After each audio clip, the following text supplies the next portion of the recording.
per me, questo è l'unico motivo. Stewart Professor of Philosophy presso il Philosophy Department dell'Università di Princeton.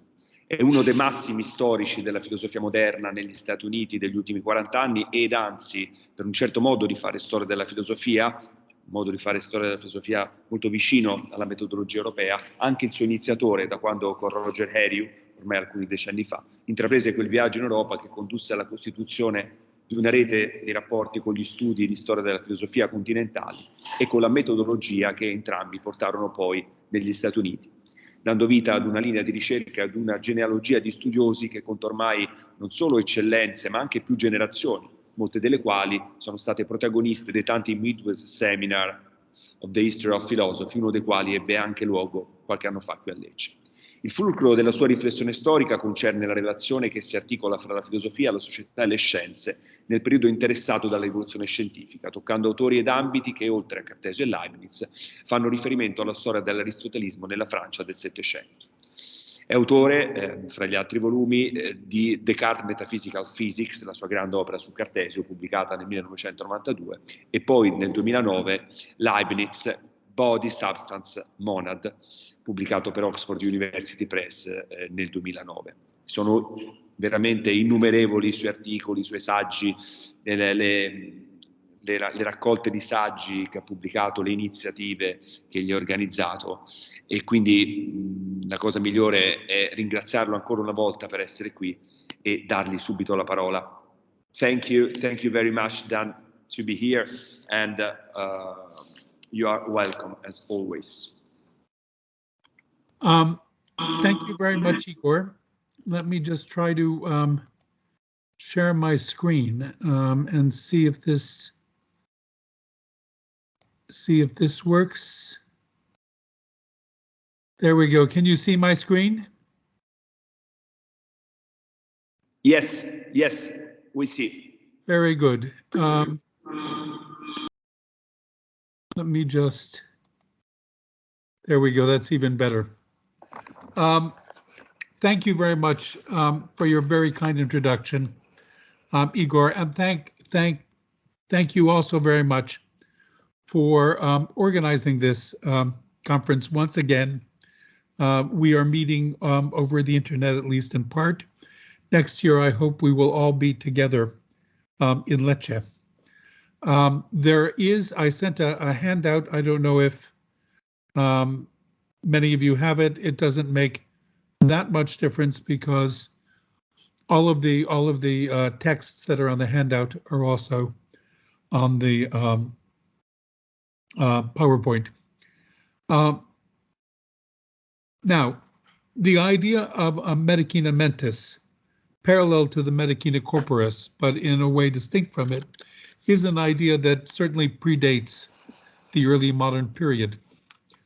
Sorana Corneanu, in her lovely and influential book, Regiments of the Mind, traces the idea of philosophy as a kind of cultivation of the mind back to the ancients. She cites Plato and Socrates, the Hellenistic and Roman schools of philosophy as manifested in Augustine, Seneca, Cicero, Plutarch, and others. But it was also very much an idea among the moderns as well. And Sorana cites here particularly Bacon, Boyle, Locke, and others. These later figures, all English, form the center of her discussion in the book. Today, of course, she was elaborating on that and went beyond that, of course. My question is this: to what extent can we understand Spinoza as falling into this tradition?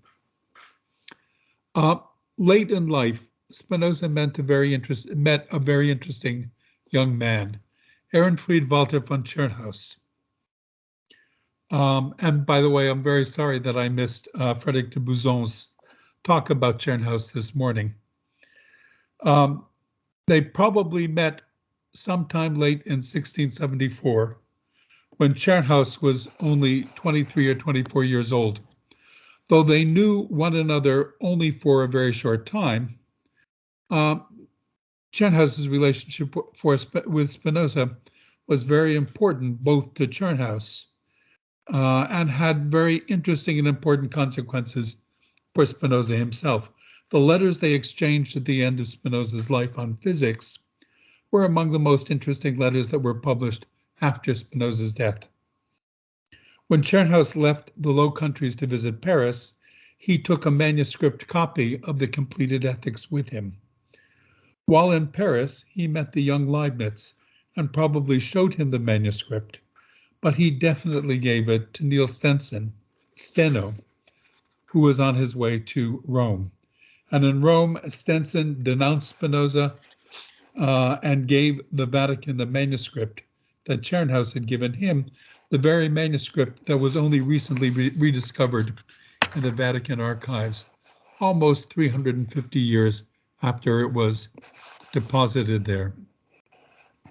And then, after Spinoza died, Tschirnhaus wrote and published a very interesting book, the Medicina Mentis, seu tentamam genuini logicae in quod disseriter de decidendi incognitas veritates, 1687.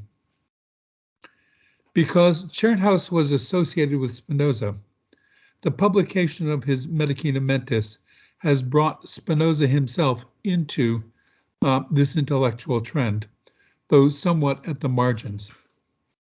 Jean-Paul Wertz, a scholar who has done considerable work on Tschirnhaus and has argued that Tschirnhaus's Medicina Mentis draws in important ways on Spinoza's Tractatus de Intellectus Imitatione.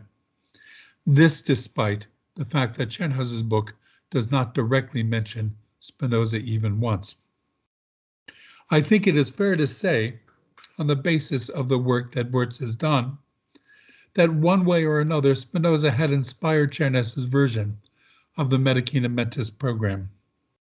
Furthermore, I'll argue, there are earlier figures that were in some ways known to Spinoza, who could have given Spinoza the idea of philosophy, and particularly logic, as a Medicina Mentis. And I have in mind here, of course, Francis Bacon, closely associated with the idea of philosophy and logic as a Medicina Mentis, and Johannes Klauberg, a Dutch Cartesian whose work could be found in Spinoza's library. That is to say, Spinoza may well have been inspired by earlier adherents of the Medicina Mentis program and pretty clearly inspired another project in the Medicina Mentis, which is to say that of Tschirnhaus. In this way, Spinoza may be regarded as an intermediary between one generation of physicians of the mind and another generation. But did Spinoza himself subscribe to the project? This is what I'd like to explore in my talk. I'll begin by looking a little bit at Bacon and more at Klauberg and in their relation to the project of a Medicina Mentis.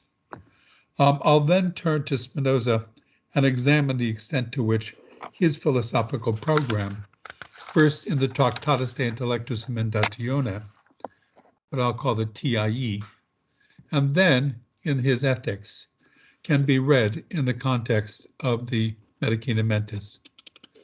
I'm going to argue that this project can indeed be read that way. But more interesting still, I'll argue that Spinoza's version of the Medicina Mentis project constitutes a major extension of that project as understood by Bacon and particularly by Klauberg. In particular, I'll argue that it constitutes an extension of the project from a cure of the cognitive diseases of the mind to the affective diseases of the mind. I'll end by suggesting that Spinoza's elaboration of the program that he may have learned from Klauberg and Bacon is what may have inspired Tschirnhaus in his version of the project. Okay, so let me begin by talking a bit about the Medicina Mentis in Klauberg and Bacon. Now, one important source for the idea of a medicina mentis in the 17th century was, of course, Francis Bacon. And here I can refer to Serrana's book, Regimens of the Mind, where she begins her account of the larger project with an account of Bacon. Central here, of course, is Bacon's famous doctrine of the four idols, the centerpiece of his account of the defects of the mind in Book 1 of the Novum Organum.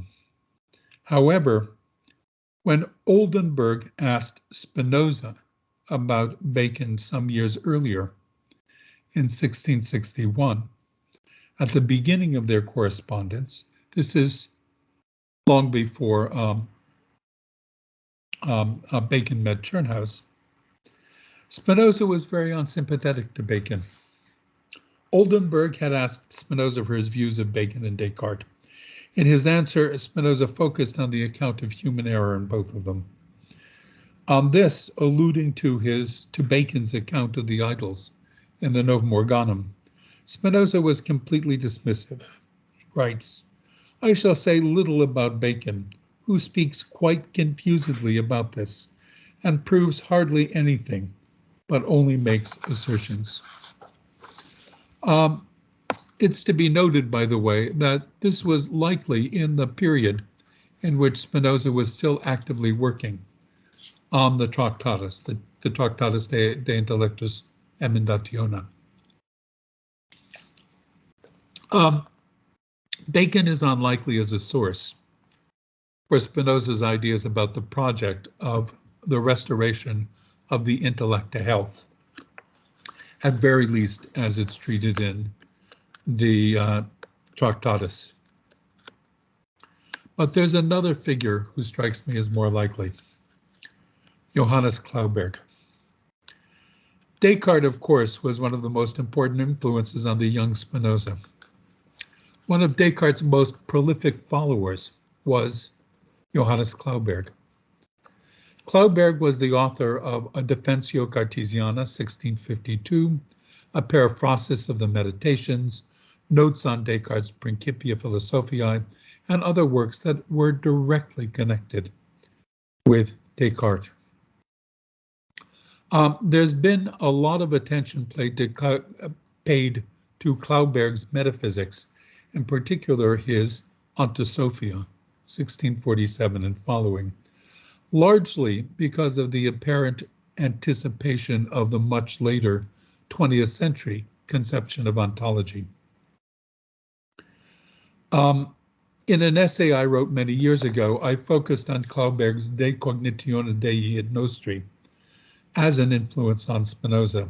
The essay contains, among other things, a systematic examination of Descartes' arguments for the existence of God in the Meditations. I argued that Klauberg's analysis of the idea of continuous recreation in Descartes in the third meditation had a direct influence on Spinoza's views in the Quarta Verhandlung on substance and mode, and the thesis that finite things exist in God. And I think that one can trace very clearly a reading of Klauberg to Spinoza's views in that early work. But there's another text that I think may be important for Spinoza, and that is Klauberg's logic. Klauberg's Logica Vetus et Nova came out in 1654 with a second edition in 1658, both through Elsevier in Amsterdam. In his bibliographical essay on Klauberg, Theo Verbeek characterizes Klauberg's logic as the first Cartesian logic, and notes that it remained standard until 1662, when the Port Royal logic replaced it in that capacity. Even so, Klauberg's logic was reprinted at least twice later in 1683, 1685, and again in Klauberg's 1691 Opera Omnia. The main difference between the 1654 and 1658 editions lies in the front matter. In the Praefatio ad Lectorum to the later 1658 edition, Klauberg explains that he added a new prolegomena, quote, concerning the causes of errors and about the weakness of the human mind, which I thought especially useful for the future logician. In his discussion of the origin of error in the prolegomena, Klauberg draws heavily on Descartes' account of youth as a source of error, but also on Bacon's idols, as Massimiliano Savini has argued in his book, Johannes Klauberg. But what is of special interest in the prolegomena is the conception of logic as a medicina mentis, an idea that's also found in the 1654 edition, but developed at greater length in the later edition. Now, from the inventory that was made of Spinoza's possessions at his death, it's clear that Spinoza had a copy of Klauberg's Logica in his library, though we don't know which of the two editions Spinoza owned. Even so, I'm going to discuss the 1658 edition with a more extensive prolegomena. Though the account of the Medicina Mentis project is more extensive in the later edition, the additions are just a further elaboration of material that's already present in the earlier 1654 edition. Much of the logic that Klauberg presents in his Logica is quite different from what Spinoza presents in his Tractatus de Intellectus Emendatione. But the prolegomena is about the healing of the mind and presents an interesting conception of the project of logic as a medicina mentis.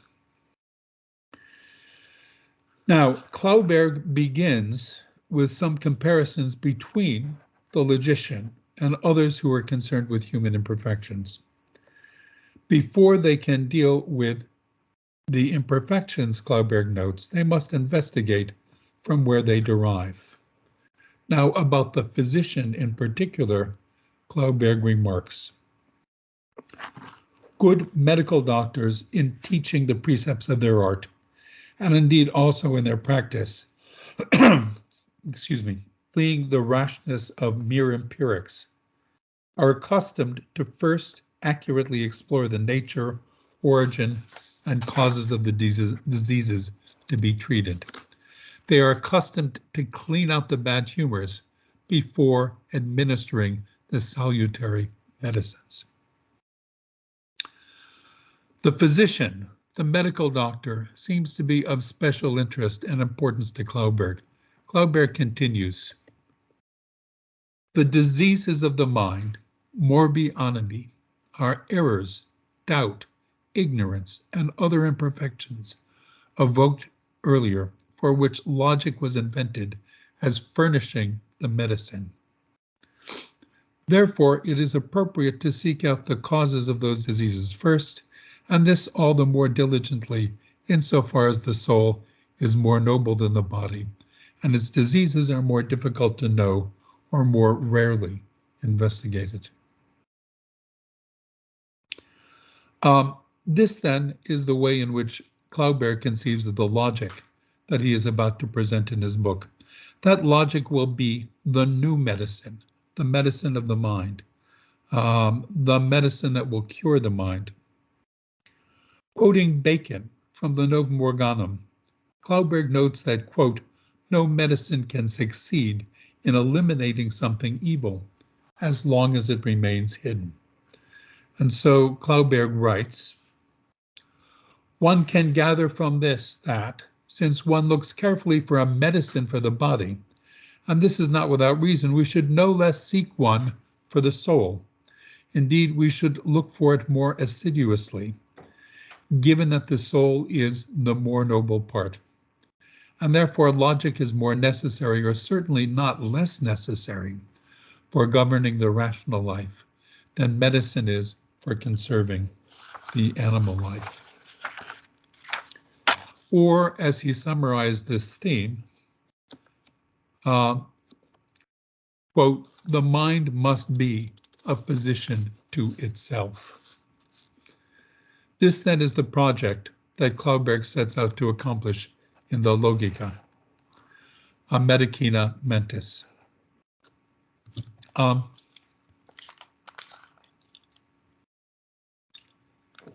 noted earlier that Spinoza owned a copy of Klauberg's Logic. Given Spinoza's interest in the new and exciting philosophy of Descartes, he certainly knew of Klauberg, and it seems quite possible that Spinoza had read Klauberg's Logic at the moment when he was formulating some of his own ideas and drafting the Tractatus de Intellectus Emendatione.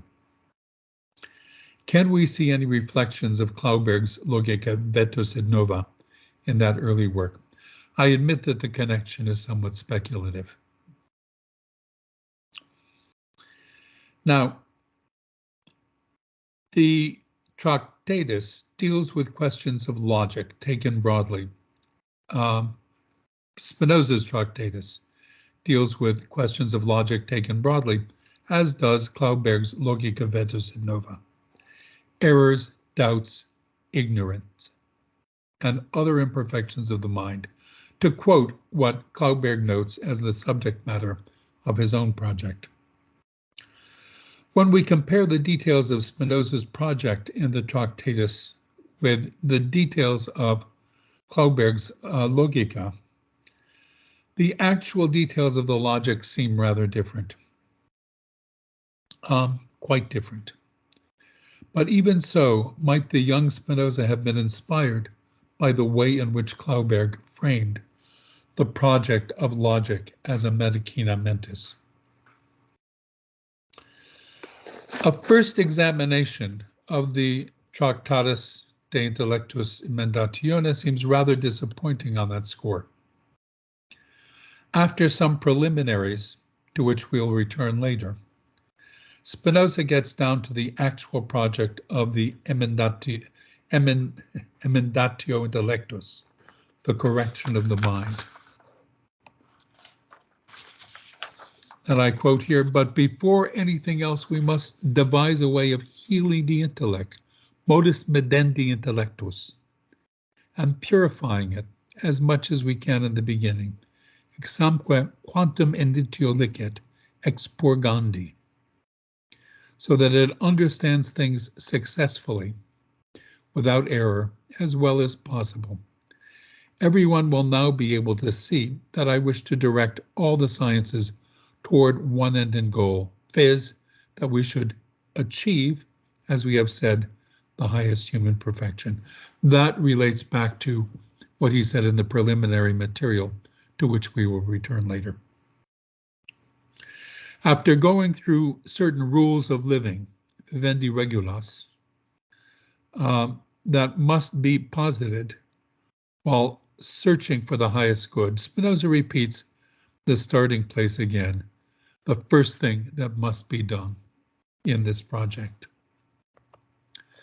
Having laid down these rules, these regulae vivendi, I come now to what must be done first before all else, correcting the intellect, emendandum intellectum, and rendering it capable of understanding things in the way the attainment of our end requires.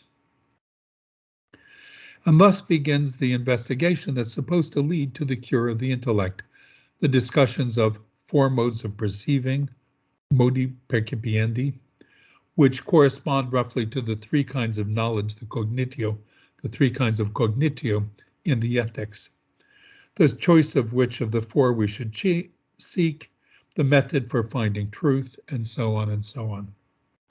And thus begins a longer discussion of how we are to find true knowledge. But in the middle of this discussion, the text abruptly ends. Reliqua desiderantur. The text was never finished. The project that Spinoza envisioned never brought to completion. The Tractatus de Intellectus Emendatione remains unfinished. Now, does the Tractatus constitute a medicina mentis? The terminology that Spinoza uses to set out his project there certainly suggests a medical analogy. In a passage I quoted earlier, Spinoza talks about the project as finding a way of healing the intellect, modus medendi intellectus, and a way of purifying it, it's ipsumque expurgandi, and a way of correcting the intellect, emendandum intellectum. The first, the modus medendi intellectus, particularly suggests a medical analogy, treating the mind as a sick patient that needs to be healed or cured, purified or corrected. But this is admittedly rather thin grounds for thinking of the project of the Tractatus as a medicina mentis. One might say here, well, he uses those analogies, but just in passing. It doesn't really get to the heart of the project. But there's more to be said. When introducing the logical project of the Tractatus, I noted that Spinoza began the work with some preliminaries. These preliminaries seem rather different from the logical questions that occupy Spinoza in the rest of the text that remains. When we take them into a consideration, I think we get a rather different conception of what Spinoza's project in the Tractatus de Intellectus Emendatione was.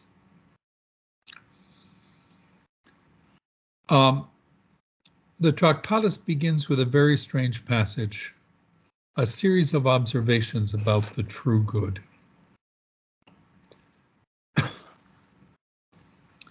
And these are among some of the most remarkable passages that one finds in Spinoza's writing. After experience had taught me that all the things which regularly occur in ordinary life are empty and futile, and I saw that all the things which were the cause or object of my fear had nothing of good or bad in themselves except insofar as my mind was moved by them, I resolved at last to try to find out whether there was anything which would be the true good capable of communicating itself, and which alone would affect the mind, all others being rejected, whether there was something which once found and acquired would continuously give me the greatest joy to eternity. This is a very odd thing, a very odd way of beginning a tract in logic. What follows immediately is a consideration of a number of possible goals which might count as the true good, and which would give Spinoza, and presumably us too, the greatest joy to eternity. After considering wealth, honor, and sensual pleasure, he eventually arrives at this. Man conceives a human nature much stronger and more enduring than his own, and at the same time sees that nothing prevents his acquiring such a nature. He is spurred to seek the means that will lead him to such a perfection. Whatever can be a means to his attaining it is called a true good, but the highest good is to arrive together with other individuals, if possible, at the enjoyment of such a nature. What that nature is, we shall show in its proper place. That it is the knowledge, cognitio, of the union that the mind has with the whole of nature. This is remarkable, that it's the knowledge of the union that the mind has with the whole of nature.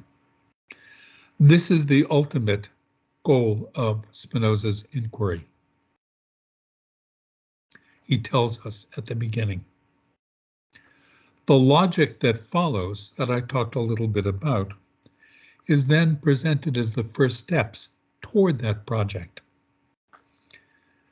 That is, the logic is the first step that we must take to arrive eventually at that state, to attain the true and highest good, to attain, quote, knowledge of the union that the mind has with the whole of nature. As I pointed out, the Tractatus de Intellectus Emendatione remained incomplete and breaks off before it was finished. Now, as this is usually understood, Spinoza abandoned the project before he had completed the logical investigations that he had started earlier in the text. But I would suggest something further. It seems to me that when he began the Tractatus, Spinoza's goal was not just to give a logic, but to show us how the reform of the understanding itself can lead us to the human nature much stronger and more enduring than our own that we seek. How the reform of the intellect that leads to true and certain knowledge can also lead to the knowledge, the cognitio, of the union that the mind has with the whole of nature, and in that way to the greatest joy to eternity. That's to say, the Tractatus de Intellectus Emendatione was originally intended to be an exposition of key elements of what was to appear later in the Ethics. My claim is that when we read the Tractatus in this way, it is quite plausible to think of it as constituting a genuine medicina mentis. But let me go more slowly. First, let me relate the program that Spinoza outlines in the beginning of the Tractatus, the program that he didn't finish in the text, to the program that he did finish at the end of the Ethics. After that, I think we can see better how Spinoza's project as a whole, the project that begins in the Tractatus de Intellectus Emendatione and ends in the Ethics, can be regarded as a genuine medicina mentis. Since the Ethics is generally reasonably well known, I can be somewhat brief here. The Ethics begins in part 1 with a metaphysics, of course, a conception of God as the sole substance, and the claim that everything else in the world are modes which exist in God. Furthermore, Spinoza argues everything is necessary and could not be other than it is. But that having been established, Spinoza then turns to the main project of the Ethics in part 2. His project is an epistemological journey from knowledge of the first kind, that is sensation and imagination, to the general truths of reason, knowledge of the second kind, to knowledge of the third kind, that is intuitive knowledge, understanding the essences of finite modes, particularly our own essence, as they relate to the formal essence of God. This, for Spinoza, is the purification of the intellect. Excuse me.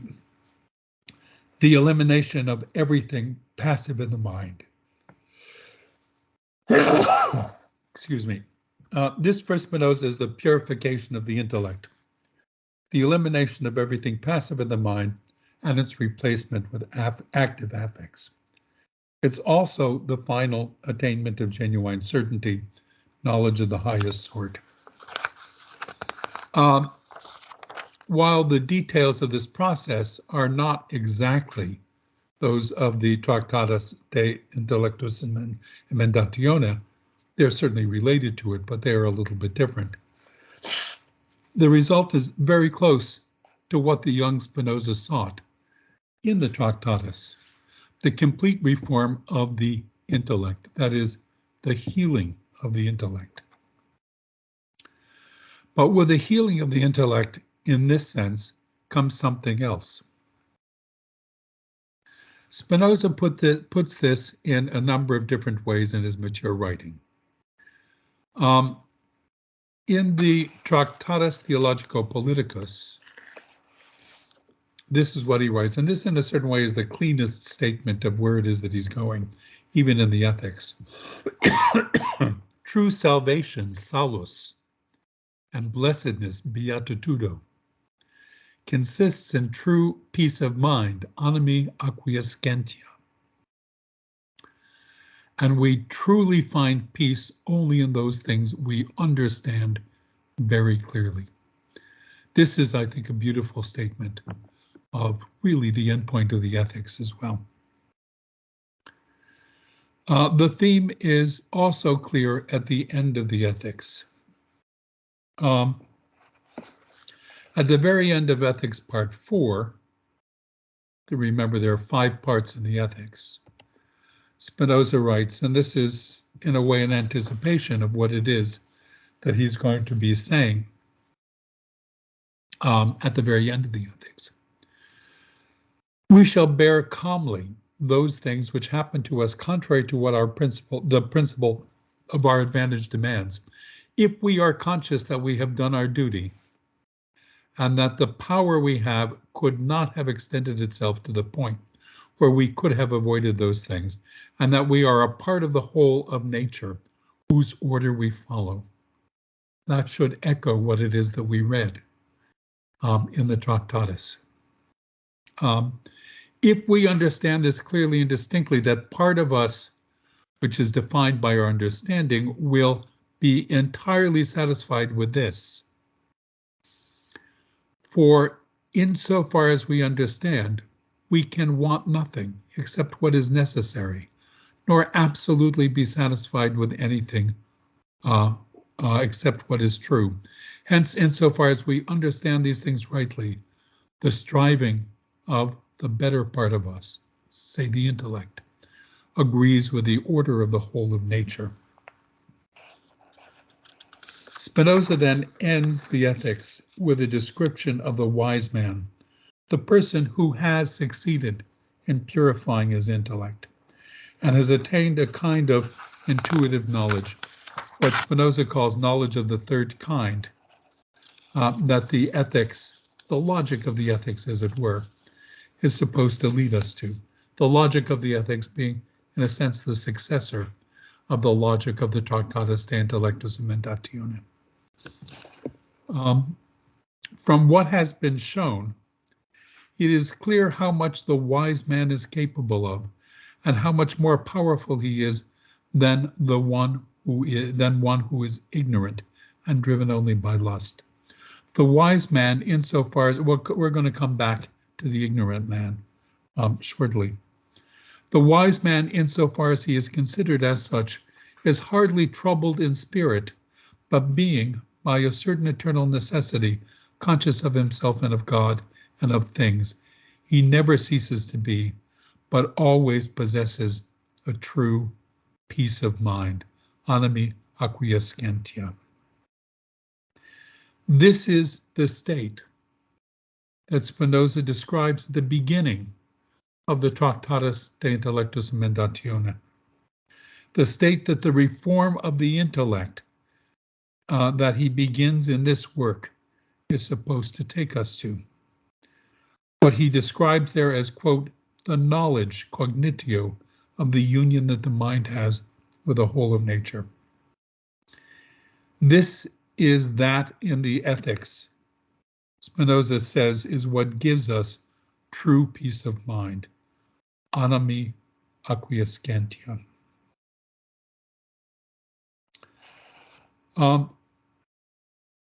This is the state that the reform of the intellect in the Tractatus de Intellectus Emendatione was supposed to lead us to, had Spinoza finished that work.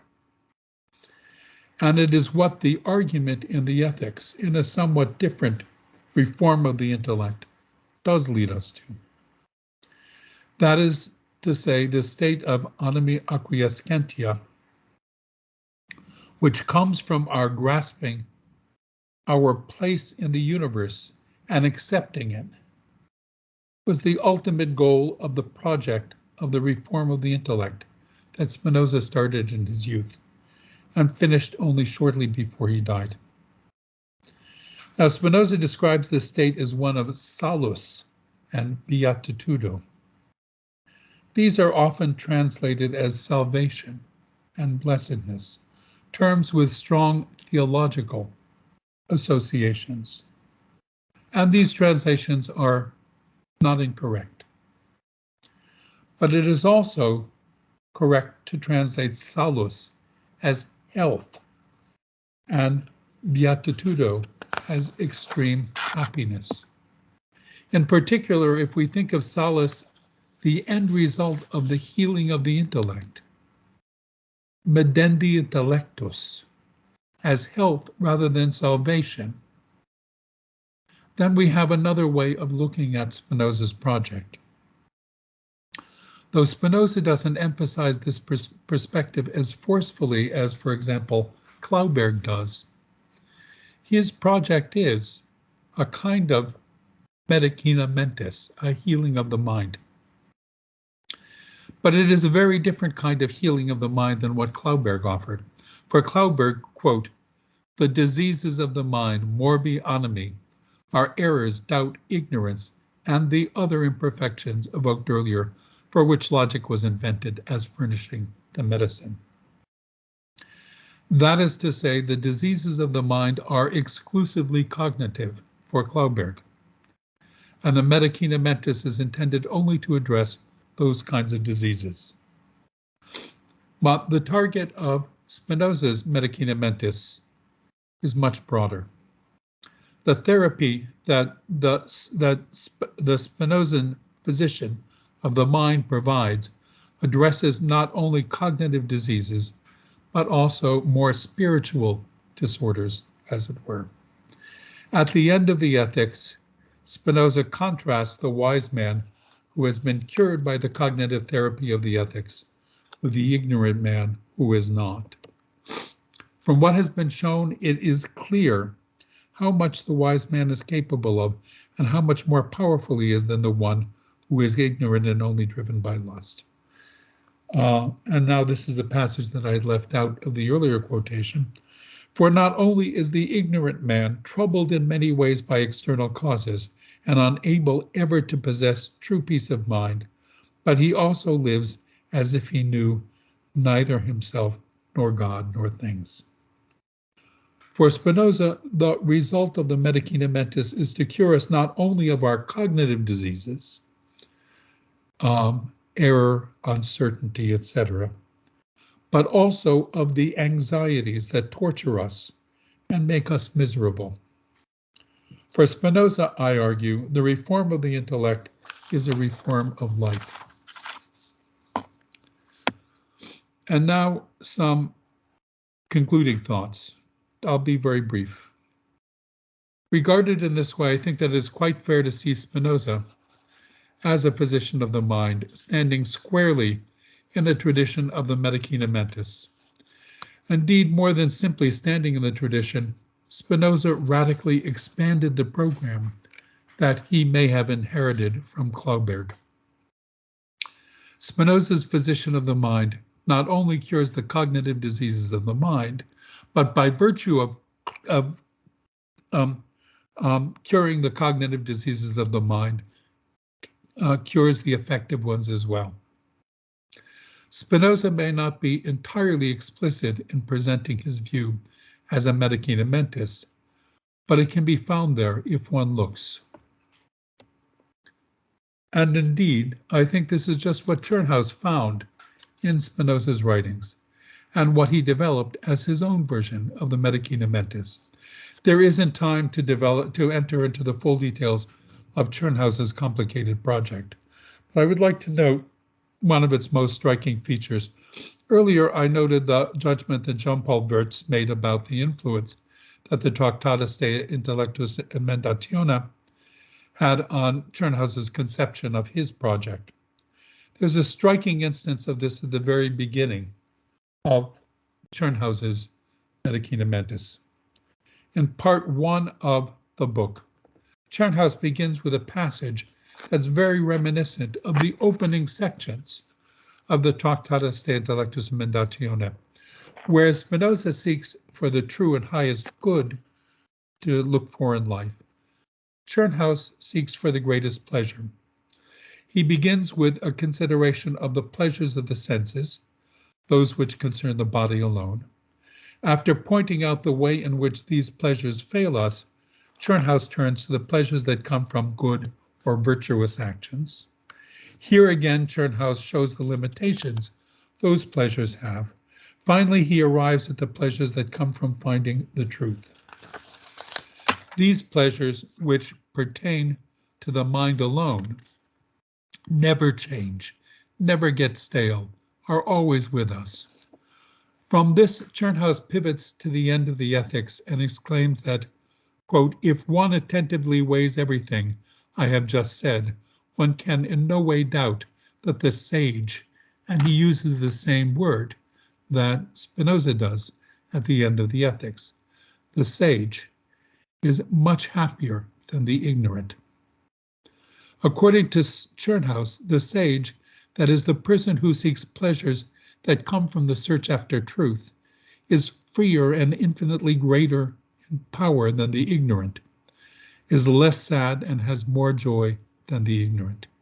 In short, the sage has a tranquility of mind, and the word that Tschirnhaus uses here is animi tranquillitas, very close to Spinoza's word, animi acquiescentia, that the ignorant person lacks. The echoes of Spinoza here are evident.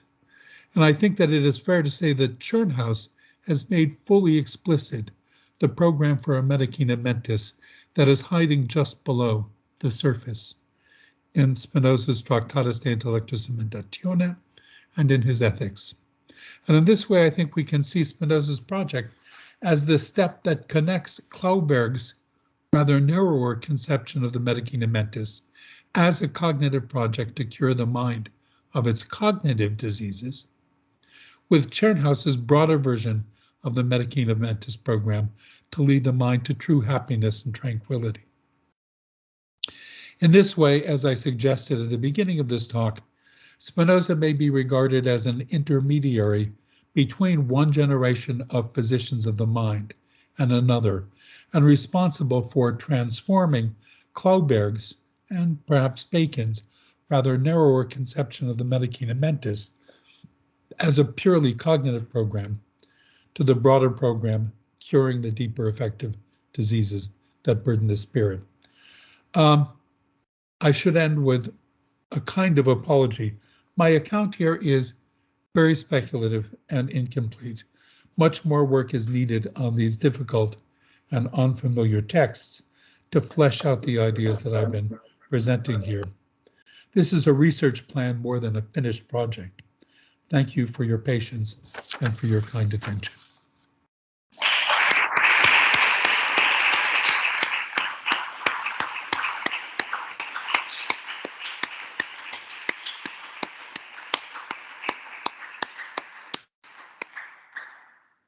Thank you, Dan, for this beautiful conference, for this research. We really hope that you can achieve it. And as I told before, we plan to publish some of the contributions of the seminar of this year and the seminar of last year, but we will talk about it. I'd like to open the debate. We just have 10 minutes because here they will close the building, but questions are welcome. There is a question from Sorana. Just 1 second.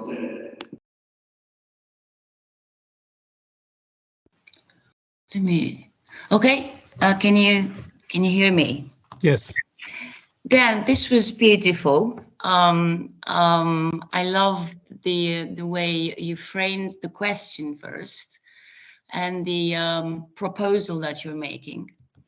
I would say one of my reactions was to think, well, it is ironic in a way that Spinoza didn't like Bacon's account, because Bacon's account it's much more complex than that of Klauberg, in the sense of touching on many more aspects of the mind than the purely cognitive.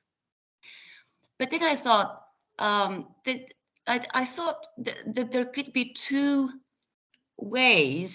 other contexts possible, enabling context for what Spinoza is doing.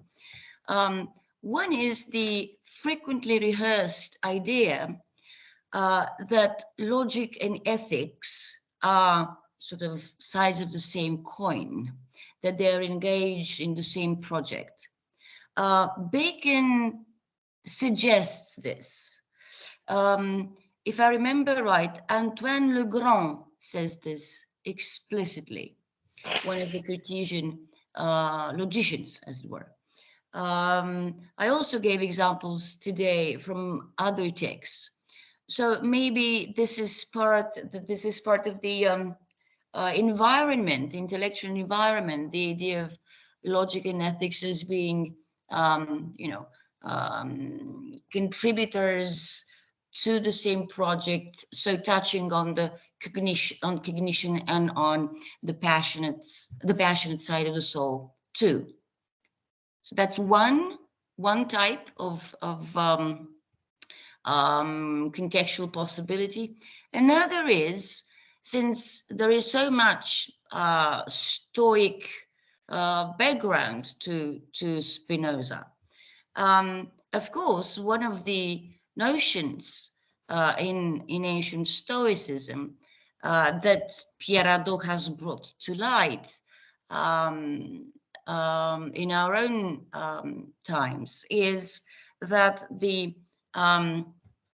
there's a difference between the branches of philosophy taken as theoretical doctrines. You remember logic, ethics, physics, and the practice of philosophy, which is in fact a practice growing out of all of these parts of philosophy, all of these parts of knowledge, a practice that draws on all of these, on logic and ethics and physics, and is conceived as a reformation of the human soul in its thinking, in its desires, in its attention, etc., etc. May Spinoza have been consciously or unconsciously shaped in his mind by this idea? Oh yeah, I think both of those ideas are very interesting. One thing to say is that that judgment about Bacon and the idols was done when Spinoza was very young. And it is quite possible, this is 1661, it is literally the first letter of Spinoza's that we have.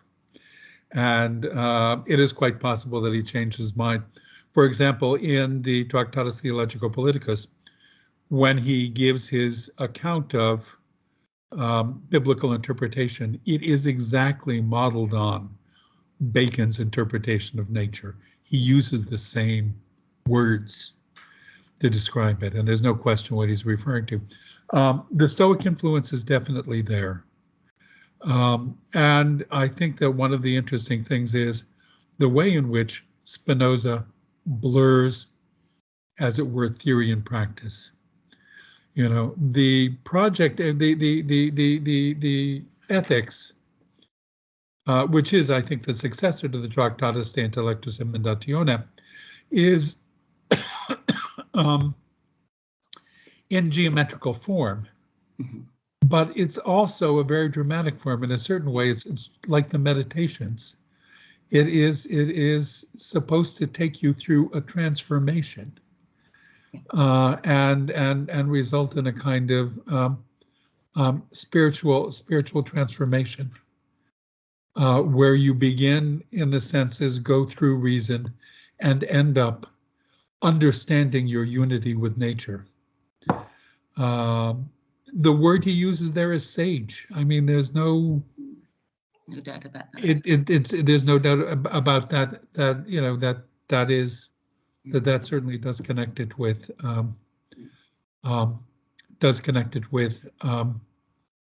the Stoic tradition. What I would emphasize, though, is there is also, I think, the connection to the idea of a medicina mentis. And I think that Clauberg, I think Clauberg really was an important person for him. I can't prove it, but I would be very surprised if he hadn't read the logic. And if he weren't, if the beginning part of the logic of Clauberg's wasn't important to him. That's the project. That's the project. Just a note on that. What you're saying, he may have taken from Clauberg, or the bits of Clauberg that may have influenced him. That bit is itself, it seems to me, modeled by Clauberg on Cicero. Yeah, So it may have been. He quotes one of the in making the paper shorter. One of the things I had to take out was that wonderful quotation from the third Tusculan disputation. That Clauberg quotes. Right. So it obviously, Clauberg himself connects it to Bacon, connects it to Cicero. Indeed. Yeah. Thank you. I have a question. My question is about Spinoza's treatment of error. It is clear to me that medicina mentis is required to be a medicine for error. It's not so clear why a medicina mentis is required for ignorance. And Clauberg is explicit in claiming that medicina mentis in text number 2 is also for ignorance, but ignorance is not a privation, it's just a negation. I think that for Spinoza, medicina mentis is just for privation, for errors, and not just ignorance. So I think there is a shift between Clauberg and Spinoza. Oh, look, there are many ways in which there's a shift. I mean, you look at Clauberg's logic. I emphasized what is the prolegomena to the project. You look at the project itself, and it's very different from anything. It does involve things like a hermeneutics and interpretation and clear language and all sorts of things that you don't find in Spinoza. Those parts of the project, I think, are irrelevant to what it is that Spinoza was doing. What the most I'm suggesting is that the way in which he frames logic in terms of curing the diseases of the mind, which is an analogy that he uses, and as Serrano points out, goes back to Cicero, which you can find in Bacon. And I wouldn't be surprised if later in life, Spinoza came to reevaluate his opinion of Bacon. But the actual logic that you find in Clauberg's logic is really quite different. And I think, well, it has been claimed that Clauberg's theory of interpretation in the logic, the hermeneutic, the explicitly hermeneutic part, may have had an influence on Spinoza's theories about biblical interpretation. But that's a rather different thing. Yeah, you're going to find all sorts of differences of detail. Spinoza's account of error is different than anybody else's. It really is, quite original. It's completely different than Descartes, of course. And you just don't find anything like it any place else. So in a way, it's not surprising that it doesn't correspond to what it is that you do. But this is, for me, I'm just starting out on this project. This is a really interesting thing to, I went back to Massimiliano's book on Klauberg. There's a lot of rich stuff there. There's a lot to be done on Turnhouse, and I'm very sorry that I was asleep at 3 o'clock in the morning when Frederick gave his paper on Turnhouse. I'm going to write him for a copy of that. But I think that there's a lot of fascinating material that originally Serrano actually opened up for me, and I think for a lot of people to be explored. And putting Spinoza into the middle of it, I think, is an interesting proposition, though I admit I have not really established it firmly. Thank you. C'è qualche altra domanda? Allora, there are no more questions. It is late here, and passo all'italiano. Vorrei ringraziare tutti i presenti per la loro partecipazione, ancora una volta i nostri dottorandi per il loro aiuto, e niente, vi scriverò presto e vi auguro una buona serata agli italiani e buona giornata a Dan, e un caro saluto a Sorana e Annie. See you soon. Grazie, a presto. Thank you, Igor. Bye, Dan. Bye, Igor.